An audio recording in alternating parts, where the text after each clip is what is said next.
नमस्कार दोस्तों। आज का अपना टॉपिक डिसलोकेशन। डिसलोकेशन क्या होता है? देखो, दो आपस में मिलने वाली हड्डियों की सतह या जो आर्टिकुलर जो एक्सट्रीमिटीज होती है उनका अपने नियत स्थान से हटने को हम क्या कहते हैं?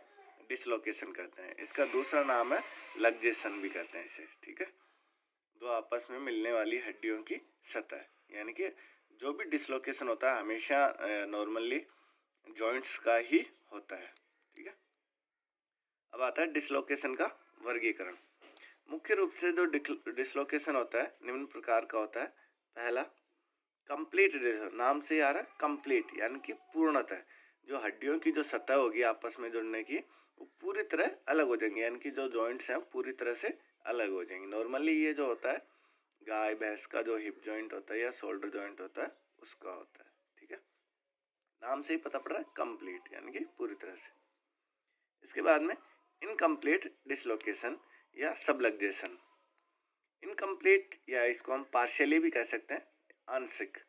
नाम से इनकम्प्लीट यानी कि अपूर्ण, यानी कि इसमें क्या होगा, जो इसमें जो हड्डियों की जो सतह है वो आंशिक रूप से पृथक होती है, यानी कि पूरी तरह से पृथक नहीं होती है।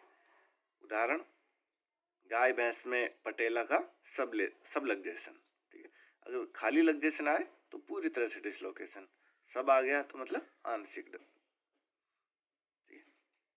इसके बाद में अगला डिसलोकेशन का प्रकार एक्यूट डिसलोकेशन। देखो, एक्यूट और क्रोनिक दो शब्द हैं। क्रोनिक मतलब बहुत ज़्यादा समय, यानी कि लंबा समय, और एक्यूट मतलब तुरंत। तो यहाँ पे आया है एक्यूट डिसलोकेशन। तो एक्यूट डिसलोकेशन का मतलब होगा तुरंत, अभी अभी या कोई डिसलोकेशन हुआ है या थोड़े समय पहले ही डिसलोकेशन हुआ है, उसे हम क्या कहेंगे? Acute dislocation.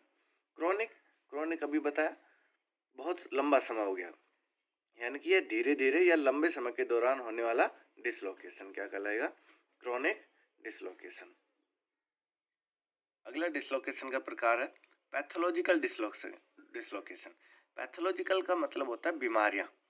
तो पैथोलॉजिकल डिसलोकेशन क्या होता है कि जो हड्डियों की जो स्थानीय बीमारियां, जैसे आर्थराइटिस होता है हड्डियों की बीमारी, या हम इसे सीधे भाषा में कहें तो हड्डियों का सूजन, या पैरालिसिस के कारण दोनों की सतह हट गई हो, इस तरह का डिसलोकेशन क्या कहलाएगा? Pathological dislocation.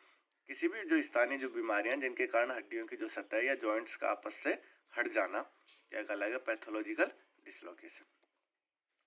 अब अगला डिसलोकेशन है कॉन्जेनाइटल। नाम से पता पड़ रहा है कॉन्जेनाइटल, यानी कि जन्मजात डिसलोकेशन, यानी कि जन्म के पूर्व, यानी कि जब बच्चा का विकास हो रहा है, फिटस का विकास हो रहा है माँ के पेट में, उसी समय उनके जॉइंट्स में, बच्चे के जॉइंट्स में किसी तरह का व्यवधान आ जाना या अलग हो जाना, जो ये क्या कहलाता है? कॉन्जेनाइटल डिसलोकेशन कहलाता है। ठीक है, नाम से पता पड़ रहे हैं सारे डिसलोकेशन इजी हैं।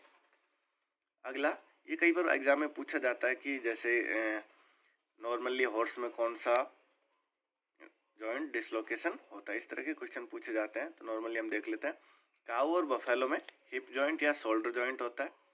हॉर्स में फैटलॉक या स्टिफल या हिप जॉइंट या एल्बो जॉइंट या शोल्डर जॉइंट का डिसलोकेशन। डॉग का पूछा था अभी, तो डॉग में आता है हिप व शोल्डर जॉइंट। ठीक है, ये नॉर्मली पशुओं में कहाँ पे डिसलोकेशन पाया जाता है। अगला है डिसलोकेशन के कारण। डिसलोकेशन के कारण क्या क्या हो सकता है? अभी हमने ऊपर रख दिया, या तो कोई चोट यानी कि ट्रॉमा। ट्रॉमा कैसे हो सकता है? कोई भी जोड़ है, ठीक है, जॉइंट्स है, उस पर किसी भोंटे यानी कि ब्लंट किसी भी उपकरण की सीधी चोट, या कोई भी एक्सीडेंट हो गया यानी कि यांत्रिक चोट लग जाना, जैसे जैसे पशु के दौड़ते समय, कूदते समय फिसल जाने के कारण, कोई भी एक्सीडेंट के कारण, तो इस तरह की होती है ट्रॉमा यानी कि यांत्रिक चोटें। इसके अलावा कारण अभी हमने ऊपर पढ़े पैथोलॉजिकल कंडीशन। पैथोलॉजिकल कंडीशंस में अभी हमने बता भी दिया किसी भी बीमारियों के कारण। ठीक है, तीसरा कारण कॉन्जेनाइटल कॉज। कॉन्जेनाइटल मतलब अभी बताया जन्म के पूर्व या जन्म से ही। ठीक है, ये तो थे इसके कारण, ट्रॉमा, पैथोलॉजिकल कंडीशन और जन्मजात। अब आते हैं सिम्टम्स यानी कि लक्षण। लक्षण क्या क्या हो सकते हैं? तो सभी को पता है लक्षण क्या, अगर चोट लगेगी तो क्या होगा? तो पशु प्रभावित पैर को लटका के चलता है या लंगड़ा के चलता है, या और कहें तो पैर पे वजन नहीं लेता है, या पैर के आखिरी हिस्से को टिका के चलता है, या बिल्कुल भी नहीं चलता। बहुत सारे रीजन हो सकते हैं। बस अगला कारण, पशु के जो जोड़ों का जो मूवमेंट होता है वो असाधारण हो जाता है, यानी कि जो जो जोड़ होते हैं अपनी संरचनात्मक दिशा में नहीं घूमते हैं, यानी कि जोड़ का जो हिस्सा है वो बाहर निकल आता है। ठीक है, बहुत सारे हैं। अगला है लक्षण, जोड़ के चारों तरफ सूजन आ जाती है। ठीक है, ये तो थे इसके सिम्टम्स यानी कि लक्षण। अगले हैं उपचार, ट्रीटमेंट। डिसलोकेशन जो ट्रीटमेंट है वो दो सिद्धांत है उसके, पहला रिडक्शन और दूसरा रिटेंशन। रिडक्शन क्या होता है?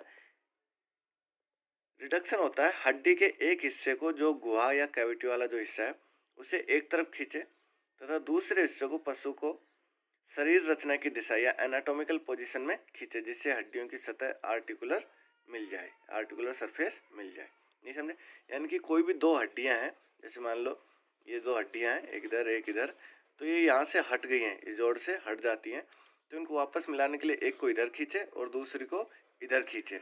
जब ये आपस में मिल जाए यहाँ पे, तो इसको यथा स्थिति में रखने के लिए हम रिटेंशन करते हैं। रिटेंशन के लिए पीओपी लगा देते हैं, स्प्लिंट लगा देते हैं या ब्लिस्टर लगा देते हैं। स्प्लिंट या ब्लिस्टर होता है बांस की खपच्चियाँ लगा देते हैं, उसको हम बोलते हैं रिटेंशन।